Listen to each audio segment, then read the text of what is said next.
নমস্কার বন্ধুরা, welcome to my ভোজন চ্যানেল। আশা করি আপনারা ঈশ্বরের কৃপায় সকলে ভালো আছেন আর সুস্থ আছেন। আজকে বানিয়েছিলাম বিউলির ডাল, সেটার রেসিপি শেয়ার করে নেব। গ্যাস অন করে কড়াইটা চাপালাম। ওইদিকে আদা আর মৌরি আমি বেটে নিয়েছি। খানিকটা সর্ষের তেল দিলাম।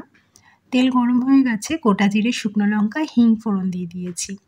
ফোড়নের খুব সুন্দর গন্ধ বেরোচ্ছে। এই মুহূর্তে দিয়ে দিলাম আগে থেকে বেটে রাখা মৌরি আর আদাটা। এবারে দিলাম একটু হলুদ গুঁড়ো, ভালো করে নাড়িয়ে চাড়িয়ে নিলাম। বিউলির ডালটা আগে থেকে নুন দিয়ে সেদ্ধ করে রেখেছি, এবার ঢেলে দিলাম সেটা। ডালটাকে এবার ফোড়নের সাথে খুব ভালো করে নাড়িয়ে চাড়িয়ে মিশিয়ে নেব। বেশ কিছুক্ষণ ফুটিয়ে নেব। ডালের থেকে কিন্তু খুব সুন্দর একটা গন্ধ আসছে। এবার একটুখানি চেখে দেখে নেব যে নুনটা ঠিক আছে কি না। একটু নুন কম লাগছিল, তাই জন্য অ্যাড করে দিয়েছি।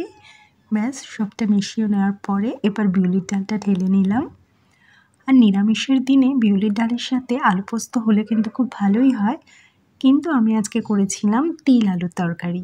ঝটপট করে সেটা করিনি। আর ডালের রেসিপিটা কেমন লাগলো সেটা অবশ্যই কমেন্ট করে জানাবেন। যদি ভালো লাগে তাহলে লাইক করবেন, চ্যানেলটি ভালো লাগলে সাবস্ক্রাইব করবেন।